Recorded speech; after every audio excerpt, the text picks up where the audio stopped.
के सेशन को शुरू करते हैं। आज हम मेनली 3 टूल सीखेंगे इस चैप्टर में, चैप्टर 14। सबसे पहले कमिटमेंट डिवाइस। सेकंड हम सीखेंगे किसी भी आदत को लॉक कैसे करें, यानी एक बार जो बन गई वो लॉक हो जाए तो स्ट्रेटेजिक वन टाइम डिसीजन से हम वो करेंगे। और थर्ड हम देखेंगे कैसे हम टेक्नोलॉजी का यूज कर सकते हैं अपनी हैबिट्स को इजी बनाने में। तो शुरुआत करते हैं।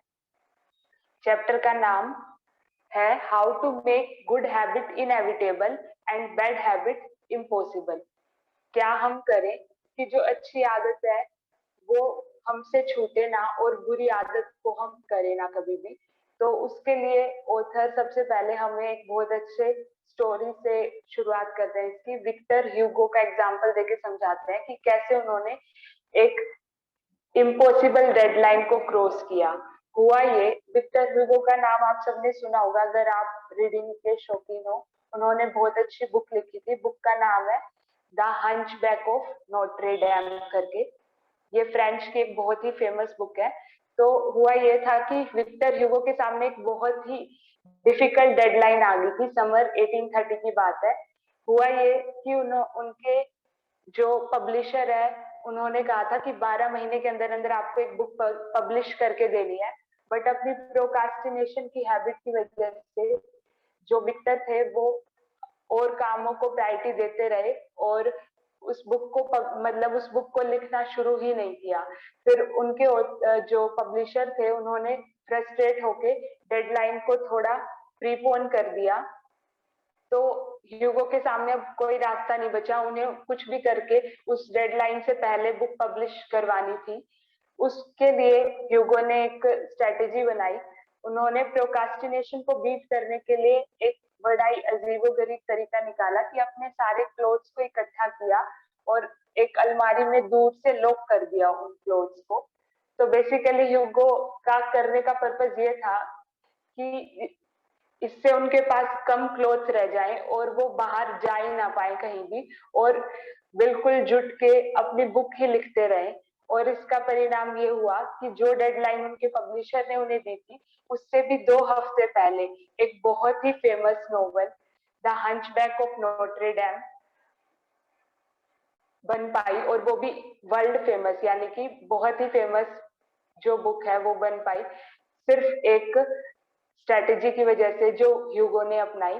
तो की टेक अवे यहाँ से क्या रहा हमारे लिए कि कई बार सक्सेस इस बात पे निर्भर नहीं करती कि हम अच्छी आदतों को कितना इजी बनाते हैं, बट इस बात पर भी निर्भर करते हैं कि हम बुरी आदतों को कितना हार्ड बनाते हैं। जैसा हमने हर एक लॉ में सीखा कि क्यू बनाना है तो गुड हैबिट का भी क्यू बनाना सीखा और बैड हैबिट के क्यू को कैसे रिमूव करना है वो भी सीखा। ऐसे क्रेविंग गुड हैबिट की भी बनानी सीखी और बैड हैबिट की क्रेविंग को रिमूव कैसे करना है वो सीखा। अब हम थर्ड लॉ में यही कर रहे हैं, हमने गुड हैबिट को इजी तो बनाना सीख लिया, अब बैड हैबिट को कैसे डिफिकल्ट बनाना है वो हम यहाँ सीखेंगे। तो ये थर्ड लॉ हमें यही बताएगा कैसे बैड हैबिट को डिफिकल्ट बनाए। तो अगर आप भी किसी प्लान को लेके ऐसे स्ट्रगल कर रहे हो, प्रोकास्टिनेट करते जा रहे हो, तो ऑथर कहते हैं आप विक्टर ह्यूगो की बुक से एक लेसन ले सकते हैं, कमिटमेंट डिवाइस। कमिटमेंट डिवाइस को बेसिकली अगर साधारण शब्दों में हम डिफाइन करें तो क्या होता है, ये एक साइकोलॉजिकल टेक्निक है। इसमें हम क्या करते हैं, लॉन्ग टर्म एस्पिरेशंस पे कमिटेड रहने के लिए हम अपने शॉर्ट टर्म डिस्ट्रैक्शंस को रिमूव करने की कोशिश करते हैं। और वो कैसे, हम प्रेजेंट में कुछ ऐसी चॉइसेस करते हैं जिससे हमारे फ्यूचर के एक्शन कंट्रोल हो। तो साधारण शब्दों में कहें तो कमिटमेंट डिवाइस एक तरह से हमारे फ्यूचर बिहेवियर को लॉक कर देता है। ये एक वॉलंटरी रेस्ट्रिक्शंस की तरह होता है कि हम फ्यूचर में अपने आप पे सेल्फ कंट्रोल कर पाए, इसलिए प्रेजेंट में कुछ ऐसा कर रहे हैं जिससे हमारे फ्यूचर के एक्शन हमारे जैसा हम चाहते थे वैसा हो पाए। जैसा विक्टर ह्यूगो ने किया कि फ्यूचर में वो चाहते थे टाइमली बुक लिखे, तो उन्होंने प्रेजेंट में क्या किया कि अपने सारे कपड़े पैक करके अलमीरा में रख दिए कि वो बाहर ही ना जा पाए और घर पे मतलब कॉन्स्टेंटली बुक ही लिखते रहे। तो कमिटमेंट डिवाइस यही है कि फ्यूचर के बिहेवियर को लॉक कर दें। कैसे, प्रेजेंट में कुछ अच्छी चॉइस बना के और इससे हमारा जो बैड बिहेवियर है वो रेस्ट्रिक्ट हो जाएगा। इसको हम अच्छे एग्जाम्पल से भी समझ सकते हैं, जैसे नीचे शो किया हुआ है कि हम कमिटमेंट डिवाइस कैसे बना सकते हैं। उथर ने अच्छे एग्जाम्पल दिए, जैसे अगर आपको ओवर ईटिंग को रिड्यूस करना है तो आप प्रेजेंट में क्या डिसीजन लो कि फ्यूचर में वो खुद ही हो जाए। प्रेजेंट में जैसे हम शॉपिंग करने जाते हैं तो हमें रहता है कि हम बल्क साइज वाला प्रोडक्ट खरीद लें क्योंकि उसमें कंपैरेटिवली ज्यादा भी आएगा और सस्ते में भी आएगा। तो उधर कहते हैं आप प्रेजेंट में अच्छी चॉइस करो कि आप इंडिविजुअल पैकेजेस खरीदो रादर देन बल्क साइज। तो इससे आप अपनी ओवर ईटिंग की हैबिट को कंट्रोल कर सकते हो। ऐसे ही अगर किसी को गैम्बलिंग की आदत है तो सर कहते हैं कि वो वॉलेंटरीली अपने आप को बैंड लिस्ट में ऐड करवा ले। तो इससे क्या होगा, फ्यूचर में जो एक्शन बैड हैबिट सरफेस पे आने के चांसेस थे उसे कंट्रोल कर लिया हमने। ऐसे कई बार एथलीट को क्या रहता है कि उनकी डाइट कंट्रोल में रहे, क्योंकि हमेशा उन्हें अपनी डाइट पे फोकस करना होता है। तो कई एथलीट इस तरीके का यूज करते हैं कि वो बाहर जब भी जाते हैं तो वैलेट घर पे ही छोड़ के जाते हैं। तो इसमें भी उन्होंने क्या किया कि फ्यूचर में जो बुरी आदत आ सकती थी उसको उन्होंने प्रेजेंट में एक डिसीजन लेके कंट्रोल कर लिया कि वो वैलेट ही घर पे छोड़ के जा रहे हैं। ऐसे ही आप अगर कैलोरी कट करना चाहते हैं अपनी और रेस्टोरेंट में खाना जाते हैं तो वेटर को पहले ही कह दे कि मील को स्प्लिट करके लाए, रादर देन वेटिंग की जब वेटर लाएगा तब हम उसे हाफ हाफ करें। तो फ्यूचर में बैड हैबिट आए ना, मतलब हमें टेम्पटेशन ही ना उसको करने की, उसके लिए हम पहले से ही कुछ इंतजाम कर लें। ये होता है कमिटमेंट डिवाइस। तो कमिटमेंट डिवाइस के फायदे क्या है? सबसे इंपॉर्टेंट फायदा जैसा यहाँ लिखा हुआ है, इससे आपको और क्लैरिटी आएगी कि कमिटमेंट डिवाइस क्या है, कि हम अपने गुड इंटेंशन का एडवांटेज ले before falling victim to temptation. यानी हमारी टेम्पटेशन ओवर प्ले करे, हमें ओवरकम कर जाए, उससे पहले जो भी अच्छी इंटेंशन हमारी थी, यानी कि जैसे वेट कंट्रोल करना या फिर अपनी अच्छी आदतों को सस्टेन करना, उन उन गुड इंटेंशन को फायदे में यूज करना और टेम्पटेशन के विक्टिम बनने से पहले ही। और दूसरा एडवांटेज इसका ये होगा कि हम जो राइट बिहेवियर है उसको करने के चांसेस बढ़ा देते हैं इसके थ्रू, और बैड हैबिट को डिफिकल्ट बनाने से भी ज्यादा हम बैड हैबिट को इम्पॉसिबल ही बना देते हैं। यानी एक तो होता है कि बैड हैबिट डिफिकल्ट हो जाए, बट कई बार हम ऐसे ही प्रेजेंट में डिसीजन ले लेते हैं जिससे वो बैड हैबिट फ्यूचर में हो ही नहीं पाती। तो डिफिकल्ट की बजाय बैड हैबिट हमारी इम्पॉसिबल हो जाती है। तो अगर ब्रीफली इसको समझाएं तो इसमें की है कि जो भी आदत आप अपनी छोड़ना चाहते हैं उसके लिए, और या फिर जो भी अच्छी आदत आप इनएविटेबल बनाना चाहते हैं, तो आप प्रेजेंट में ऐसे डिसीजन लीजिए कि फ्यूचर में वो टास्क करना मुश्किल हो जाए। जैसा यहाँ लिखा हुआ है, keys to change the task such that it require more energy to get out of good habit rather than doing a good habit. यानी कि अगर गुड हैबिट को करने में हमें कम एनर्जी लगे और गुड हैबिट को छोड़ने में हमें ज्यादा एनर्जी लगे, इस तरह से हम अपने टास्क को डिजाइन कर ले। अभी तक हमने सीखा बैड हैबिट को कैसे डिफिकल्ट बनाए। अभी एक और एग्जांपल उधर देते हैं कि गुड हैबिट को कैसे इनएविटेबल बनाए। जैसे आपको अगर योगा की प्रैक्टिस करनी है तो आप योगा के सेशन को पहले से ही शेड्यूल कर दो और पे अहेड ऑफ टाइम, आपने पहले से उसको पे कर दिया, तो फ्यूचर में ये पक्का है ही है कि आप योगा सेशन अटेंड करोगे, क्योंकि आपने उसको फ्यूचर एक्शन को प्रेजेंट में डिसीजन लेके लॉक कर दिया एक तरह से। अब इसमें और क्लैरिटी लाएंगे हम इस टॉपिक को समझ के कि कैसे हम अपनी हैबिट्स को ऑटोमेट कर दें कि हमें उनके बारे में दोबारा सोचना ही ना पड़े। इसके लिए ऑथर एक बहुत अच्छी केस स्टडी से हमें समझाते हैं कि 19th सेंचुरी में क्या होता था कि इम्प्लॉय थेफ्ट बहुत ज्यादा होता था, क्योंकि उस टाइम पे इतने सीसीटीवी कैमरा नहीं होते थे। तो इम्प्लॉयज होते थे वो रिसिप्ट में ऑल्ट्रेशन करके कुछ भी करके मतलब बहुत थेफ्ट कर देते थे, जिससे ओनर को नुकसान होता था। तो इसका सोल्यूशन क्या निकाला गया, ऑटोमेटिक कैश रजिस्टर बनाया गया, जिसमें क्या होता था कि कैश जो भी आएगा वो ऑटोमेटिकली लॉक हो जाएगा। तो इससे ओनर को क्या फायदा हुआ कि थेफ्ट रुक गया। तो बेसिकली यहाँ क्या समझाना चाह रहे हैं कि उन्होंने बैड बिहेवियर को इम्प्रैक्टिकल बना दिया। अब जो एम्प्लॉय थे वो मतलब स्टीलिंग कर ही नहीं पाएंगे। तो कैश रजिस्टर से ये हुआ कि एथिकल बिहेवियर ऑटोमेटिक हो गया और स्टीलिंग जो है वो प्रैक्टिकली इम्पॉसिबल हो गया एम्प्लॉयज के लिए। तो ऑथर ये बताना चाह रहे हैं यहाँ पे बेसिकली कि एम्प्लॉयज का बिहेवियर चेंज करने के बजाय उन्होंने क्या किया कि जो बिहेवियर वो बनाना चाह रहे थे उसको ऑटोमेटिक बना दिया, कि मतलब और कोई ऑप्शन ही ना बचे उनके पास करने के लिए। तो इस तरह का जो कैश रजिस्टर वाला एग्जांपल है, जो पे ऑफ अगेन एंड अगेन वाली बात है, यानी कि एक डिसीजन लिया उन्होंने और वो लाइफ टाइम ओनर को हेल्प किया उसने कि इसके बाद कभी स्टीलिंग हो ही नहीं पाई। तो ये एक ऐसा एग्जांपल है जो बार बार मतलब उसका फायदा हम लेते रहेंगे। इनको हम बोलते हैं स्ट्रेटेजिक वन टाइम डिसीजन, जिसमें शुरुआत में तो कम एफर्ट लगता है बट इनकी जो वैल्यू होती है वो ओवर द टाइम पीरियड बढ़ती जाती है।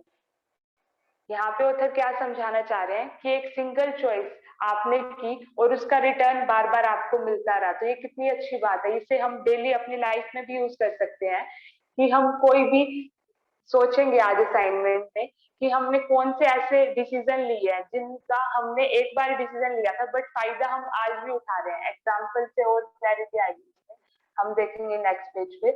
तो ऑथर यही कहते हैं कि हम ऐसे एक्शंस लेके वन टाइम एक्शन लेके अपनी लाइफ को बहुत इजी बना सकते हैं। तो अब आप सबको बताना है ये क्या है, आप सबके सामने जो पिक्चर है।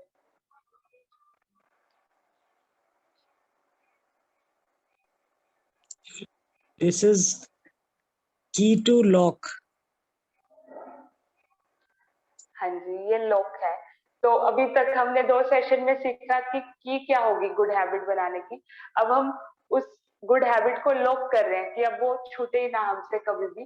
तो लॉक करने का तरीका क्या होगा कि हम कुछ ऐसे डिसीजन ले प्रेजेंट में कि वो हमें पे ऑफ करते रहे अगेन एंड अगेन। जैसे कैश रजिस्टर वाला एग्जांपल था कि ओनर ने एक बार फर्म में ऑटोमेटिक कैश रजिस्टर लगवा लिया और उसके बाद स्टीलिंग बिल्कुल रुक गई। तो हम भी अपने जीवन में अभी तक हमने कई सारे ऐसे डिसीजन लिए हैं जिनका फायदा हम आज भी उठा रहे हैं। यानी सिंपल शब्दों में ऐसी चॉइसेस जिनका सुख हम लंबे काल तक लेते रहे। तो उसके एग्जाम्पल आपको यहाँ से और क्लैरिटी से समझ आएंगे कि one time action that lock in good habit. Next page पे है वो एग्जाम्पल। जैसे कि किसी को न्यूट्रिशन की आदत मतलब न्यूट्रिशन में इंप्रूवमेंट लानी है, तो उसने एक डिसीजन लिया कि घर में वाटर फिल्टर लगवाते हैं। तो इससे क्या हुआ, क्लीन वाटर का जो फायदा है उसे कितने टाइम तक मिलता ही रहेगा। तो one strategic decision and this is paying off again and again. ऐसे ही आपको अगर चाहिए कि अपनी कैलोरी कट करनी है तो आप एक बार जाके मार्केट से स्मॉल प्लेट ले आए। इससे क्या हुआ कि आपने एक बार किया, बार बार सोचने की जरूरत ही नहीं पड़ेगी। अब आपने लॉक कर दिया उस बिहेवियर को क्योंकि आपने प्लेट का साइज ही छोटा कर दिया। तो इससे आपका बिहेवियर लॉक हो गया। बट एक टाइम में आपने एक्शन लिया और इसका फायदा this will pay of again and again. ऐसे बहुत सारे अच्छे अच्छे एग्जाम्पल यहाँ दिए हुए हैं।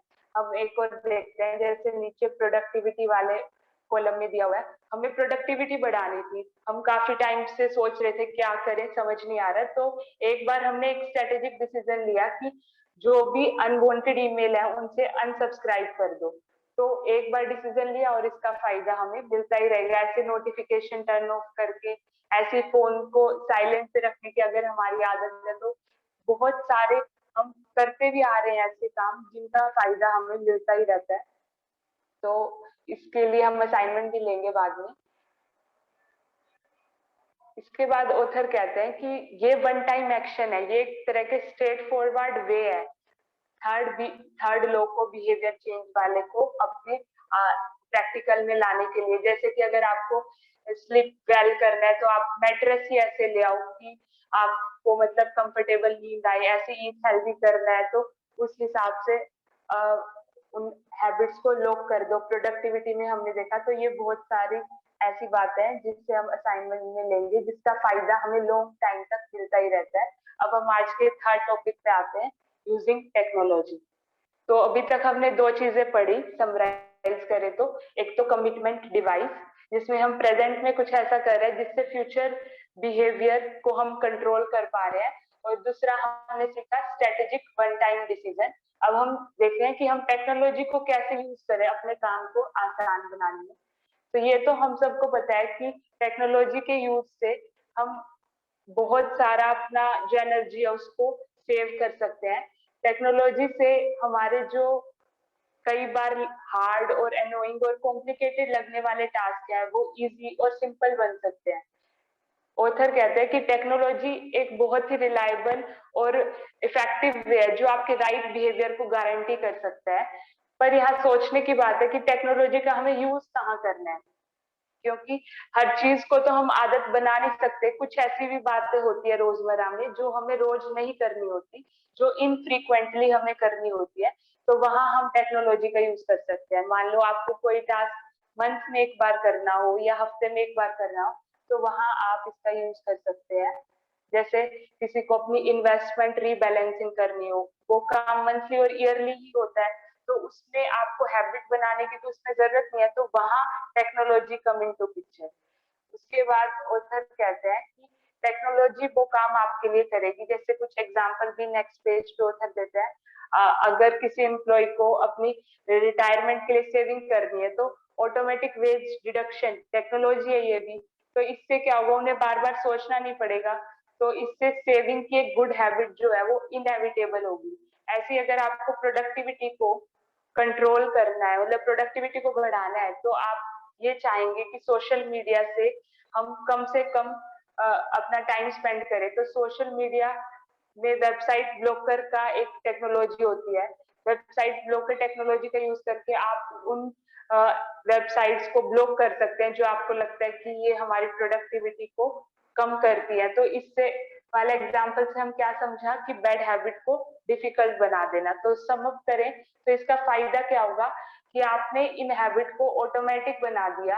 आप इससे अपनी लाइफ में जितनी मतलब हो सकता है उन चीजों को ऑटोमेटिक बनाते जा रहे हैं। और इससे फायदा ये होगा कि जो टास्क मशीन कर सकती है आप उनको मशीन के हवाले कर रहे हो, और अपनी टाइम और एनर्जी सेव करके अपने आप को नेक्स्ट स्टेज ऑफ ग्रोथ पे लेके जा रहे हो। यानी हम चाहते तो है कि हम बहुत सारी चीजें एक्सप्लोर करें, तो वो तभी होगा जब जो काम हम डेलीगेट कर सकते हैं टेक्नोलॉजी को वो उसे दे दे और चीजों को एक्सप्लोर करते रहे। बट हमें एक बात ये भी ध्यान रखनी है कि technology is called double edge sword. मतलब टेक्नोलॉजी के बारे में हमेशा कहा जाता है कि इसके फायदे भी हैं तो नुकसान भी है।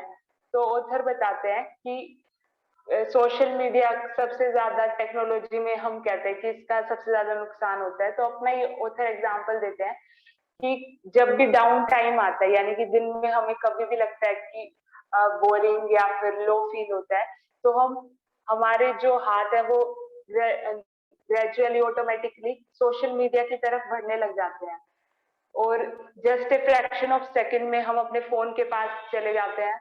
और हमें लगता तो है, हम अपने मन को कहते हैं कि ये तो सिर्फ एक ब्रेक है, बट ओवर ए टाइम एक सीरियस इशू बन जाता है, ऑथर कहते हैं। और ये कांस्टेंट टग रहते हैं एक तरह से हमारे माइंड में कि बस एक और मिनट हम यूज करने से, इससे हम जो इम्पोर्टेंट टास्क हमारे दिन के होते हैं वो हमारे छूट जाते हैं। फिर ऑथर कहते हैं कि मतलब टेक्नोलॉजी का हमें फायदा तो लेना है अपने फेवर में, बट इसके जो बैड इफेक्ट्स हैं उनको भी ध्यान में रखना है। तो अल्टीमेट वे क्या है अपने फ्यूचर बिहेवियर को लॉक करने का, कि अपने विल पावर पे रिलाई करने की बजाय जहां भी हम डेलीगेट कर सकते हैं अपने काम को वहां डेलीगेट करें। और आज के मतलब शेयरिंग को सम अप करें तो कमिटमेंट डिवाइस और स्ट्रेटेजिक वन टाइम डिसीजन और टेक्नोलॉजी का यूज करके हम अपनी गुड हैबिट को इनएविटेबल बना दें। एक मतलब इन्वायरमेंट में इनएविटेबिलिटी लाके गुड हैबिट को इनएविटेबल बना दे और बैड हैबिट को डिफिकल्ट बना दे। तो आज हमारा थर्ड लो बेसिकली खत्म हो गया है, और इसमें हमने ये सीखा कि अगर कोई भी बुरी आदत को खत्म करना है तो पिछले चैप्टर्स में जैसे हमने सीखा था कि फ्रिक्शन को इंक्रीज कर दो। गुड हैबिट में से फ्रिक्शन को रिमूव कर दो। आपको याद आ रहा होगा गार्डन होज एनालॉजी कि गुड हैबिट के लिए तो फ्रिक्शन को इंक्रीज, गुड हैबिट के लिए फ्रिक्शन को रिमूव करना है और बैड हैबिट के लिए फ्रिक्शन को इंक्रीज करना है by increasing the number of steps you through which you reach to a bad habit. और कमिटमेंट डिवाइस का यूज करके हम अपने फ्यूचर चॉइसेस को कंट्रोल कर सकते हैं by making decision in present. तो थैंक यू, आप सब अब शेयर कर सकते हैं जो भी आपको अच्छा लगा हो।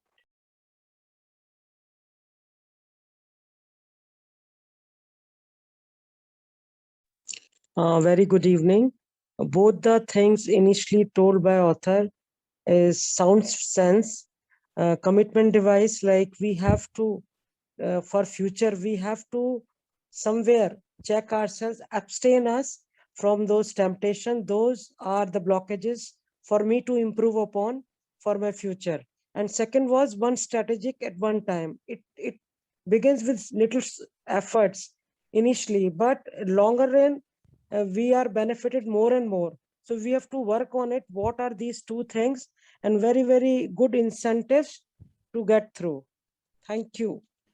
ओके, सो क्वेश्चन ये है कि कौन सा कमिटमेंट डिवाइस हम यूज़ कर सकते हैं। शॉर्ट में हम 1 मिनट में क्या बता सकते हैं, किस बिहेवियर के लिए, फ्यूचर बिहेवियर को लॉक करने के लिए प्रेजेंट में हम क्या डिसीजन ले सकते हैं। तो क्विकली सभी शेयर करें 1 मिनट।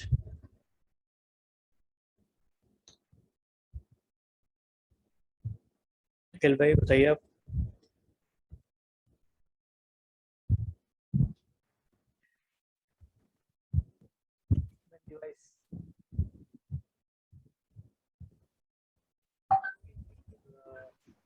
निखिल भाई आपकी आवाज नहीं आ रही।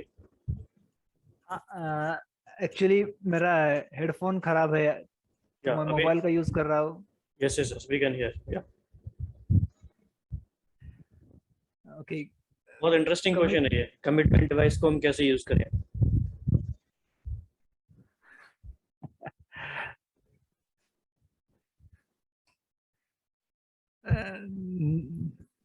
मनमोहन जी आप एक्चुअली ओके, मनमोहन जी आप बताएंगे।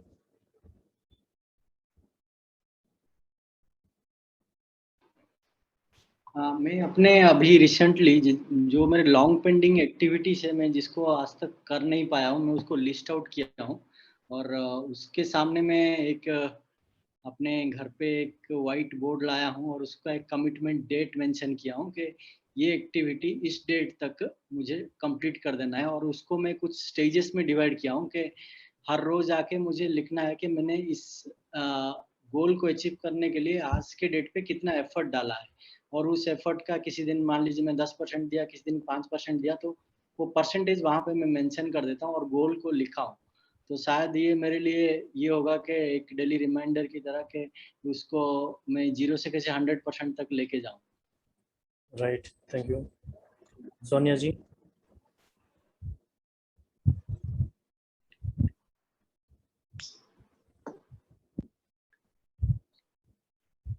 विकास पत्र।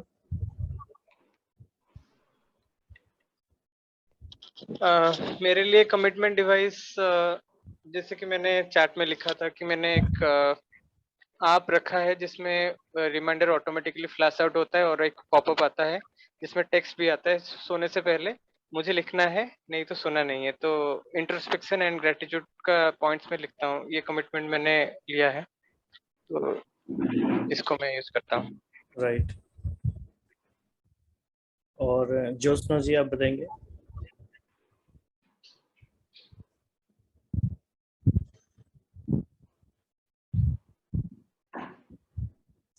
इसका एक बहुत सिंपल, जैसे एक मैं बता देता हूँ ऐसे ही, जैसे हमारा जो वेजिटेबल एंड फ्रूट्स वेंडर है, तो आजकल ऑनलाइन ऐप्स आते हैं, उन पे हम पहले से फिक्स कर सकते हैं कि अल्टरनेटिव डे हमें कौन से फ्रूट्स मंगाने हैं, उनकी फ्रीक्वेंसी क्या होगी। तो पहले से आप पूरे मंथ का शेड्यूल कर दो कि हमें पूरे मंथ में कौन कौन से फ्रूट्स हमारे पास आने ही आने हैं, और जब फ्रूट्स आएंगे तो हम खाएंगे। राइट, ये है, ये करता है हेल्प एक्चुअली। जैसे मिल्क बास्केट है या इस तरह के बहुत सारे ऐप्स हैं जो आते हैं जो हेल्प करते हैं हमें। तो using technology to lock your future behaviour. आप यूज करते होंगे, आपको समझ में आ रहा होगा, ऐसा कर सकते हैं हम।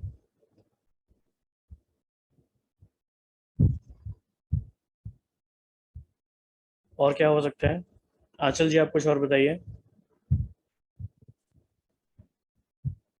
कोई न्यू आइडियाज? मतलब इस पे लगता है थोड़ी क्लैरिटी कम आई है, मतलब डिफिकल्ट लग रहा है शायद सब। है बहुत इजी लेकिन ये। टू इन्फ्रिंज हम बोलेंगे, हमको जो अभी लगा, जो ऑथर बोलना चाह रहा है हमें, कि जैसे I have got a very bad habit to listen so much, we are listening so much from YouTube, so much we are listening, so many things. So what I felt, we have to block that. Committed device will be, I unsubscribe from many channels and keep myself restricted to 2-3, and that will help me. And one strategy will be here, like I focus on to those only 1 or 2 group chats or to those groups, I'll be benefited more because I've obstructed other temptations. That's my answer. Kindly tell me, is it somewhere worth and relevant? हाँ जी बिल्कुल, मतलब अगर और simplify करें तो commitment device मतलब bad habit हमसे होए ना और अच्छी हैबिट हमसे छूटे ना, ये हमें करना है बाय यूजिंग टेक्नोलॉजी। जैसे हमने एक क्लास में इनरोल करा लिया अपने आप को, जैसे अभी एग्जांपल भी दिया था ज्योत्सना जी ने, जिम मेंबरशिप ले ली उन्होंने, तो इससे क्या होगा, गुड बिहेवियर उनका लॉक हो गया। अब मेंबरशिप ले ली तो वो छोड़ेंगे तो है नहीं, मतलब उसका फायदा उठाने की कोशिश करेंगे मैक्सिमम, तो उनका बिहेवियर लॉक हो गया और वो जिम जाएंगी, और ये है कमिटमेंट डिवाइस। आंचल जी का एक बेस्ट एग्जांपल है। आंचल जी ने शुरू से ये डिसाइड किया कि वो इस बुक को प्रेजेंट करने वाले हैं आप सबके साथ चैप्टर वाइज, वीक में 2 बार। तो उन्होंने अपने फ्यूचर बिहेवियर को at least for a month lock कर दिया, राइट? अब तो कोई ऑप्शन नहीं है उनके पास आज के बाद। Anchal ji, is that correct? Hearty congratulations, Achal sister. Great, keep it up. Kudos. Very motivational experience. आंचल जी के पास ऑप्शन नहीं है, लेकिन बाकी सबके पास ऑप्शन है एस्केप करने का, लेकिन वो भी अपने आप को कमिट कर सकते हैं कि हाँ आगे हम जैसे हम कोई एक एक्स्ट्रा डे भी इसमें ले सकते हैं, और आप कमिट कर सकते हैं कि I will share for 10 minutes और 20 मिनट और 15 मिनट्स, तो उसको भी हम अरेंज कर सकते हैं। तो इस तरह से रीडिंग बिहेवियर हमारा लॉक हो जाएगा एटलीस्ट। सर एक एक्सपीरियंस मुझे भी थोड़ा शेयर करना था। जैसे लास्ट टाइम वो क्लास हुई थी ना 2 मिनट्स वाली, तो एक बुक हमने काफी समय से हम सोच रहे थे जैसे रीड करने के लिए, तो वो क्या होता था कि जैसे टेबल के पास रखी लेकिन वो बुक्स के नीचे आ गई, जैसे नहीं ध्यान रहा, तो क्लास सुनने के बाद हमने सबसे ऊपर रख दी ताकि आते जाते ना उसके ऊपर ध्यान रहे, क्योंकि हम हमेशा ये सोचते थे कि जब भी बुक पढ़ेंगे ना 2-3 पेज इकट्ठे ही पढ़ लेंगे, उस चक्कर में बुक ही नहीं पढ़ी जाती थी। फिर हमने यही सोचा कि कम से कम 1 पेज तो पढ़ना ही है, तो हम उस दिन से 3 दिन हो गए डेली 1 पेज पढ़ते ही हैं। और व्हाट्सएप के 2-3 ऐसे ग्रुप थे जिन्हें लगता था कि कभी देखेंगे उसको, जब देखो 200 मैसेज आए थे, तो ऐसे हमने 3 ग्रुप भी इन 3 दिनों के बीच में वो डिलीट किए ताकि ध्यान ही न जाए उनके ऊपर ना। ये 2 इम्प्रूवमेंट किए हमने इन 3 दिनों में। थैंक यू आंचल दीदी का भी, आपका भी थैंक यू। शॉर्ट टर्म के लिए अच्छा है, लेकिन लॉन्ग टर्म कमिटमेंट के लिए हमें और सोचना पड़ेगा, और इस चैप्टर के असाइनमेंट के बारे में आंचल जी शेयर कर देंगे ग्रुप में, आप डीपली सोचिए, और because it is very important. इसे एक तरह से ये भी कहा जा सकता है, स्पिरिचुअल लैंग्वेज में कई बार कहते हैं कि निर्बंधन होने के लिए अपने आप को किसी बंधन में बांधना पड़ता है। ऐसा कौन सा बंधन है, ऐसा कौन सा कमिटमेंट मैं करूं कि मैं निर्बंधन हो जाऊं, मुक्त हो जाऊं? तो ये भी एक स्ट्रैटेजी है, बहुत इंपॉर्टेंट है। आंचल जी आप कुछ कहना चाहेंगे इस बारे में, लास्ट 1 मिनट? हाँ जी, मतलब और क्लैरिटी के लिए कमिटमेंट डिवाइस के बारे में हम जब भी सोचें तो लॉक वाले पिक्चर जरूर याद करें। मतलब अभी जो भी शेयरिंग हुई, कुछ ने ऐसे शेयर किया जो पिछले प्रीवियस चैप्टर से रिलेटेड था, बट कमिटमेंट डिवाइस में हम उसको लॉक कर रहे हैं कि वो आदत जो हम बनाना चाह रहे हैं वो छूटे ही ना हमसे। तो लॉक वाले पिक्चर जरूर माइंड में लाएं, तो हम जरूर सही तरह से सोच पाएंगे कि कमिटमेंट डिवाइस क्या है। In this way, life coaching is also a commitment device, क्योंकि once you enroll in life coaching, तो आपको वो करना ही करना है at least for a month or for 3 months.